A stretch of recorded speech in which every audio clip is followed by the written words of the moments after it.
Vous avez accusé votre mari d'être le tueur au pentagramme. Pour moi, ça n'a pas du tout l'air d'être une bêtise. J'ai trouvé ça. Sandra Owens, c'est la première victime. Madame, où est votre mari en ce moment? Il est mort depuis 7 ans.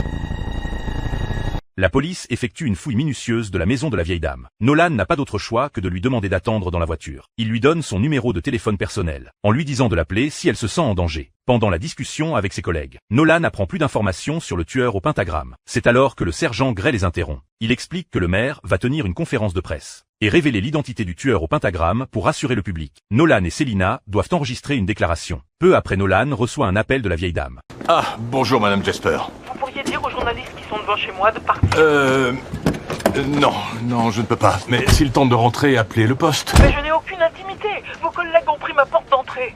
Ils ont dû penser qu'il y avait peut-être des preuves dessus. C'est ridicule, quel genre de preuve? Nolan doit d'abord la rassurer. Il lui suggère d'aller chez un membre de sa famille ou un ami, ou de se réfugier dans un endroit sûr, jusqu'à ce qu'il trouve le vrai coupable. Heureusement, ils attrapent rapidement le suspect. Il avoue avoir commis les 2 meurtres. Mais quand Nolan retourne chez la vieille dame, il découvre que quelqu'un a été blessé. Les médias ont déjà encerclé les lieux. Des mots haineux sont tagués sur le sol. Nolan demande à la vieille dame ce qui s'est passé. Elle répond qu'elle voulait juste qu'on la laisse tranquille. Nolan pensait qu'elle irait chez des amis. Mais elle explique que depuis la révélation des informations sur le tueur au pentagramme, sa famille et ses amis ont commencé à prendre leur distance. Nolan est profondément touché par ce qu'elle a subi. Ils ne peuvent pas vous en vouloir si vous ne saviez. Opal, vous étiez au courant. Que l'homme avec qui j'ai vécu 42 ans était un tueur?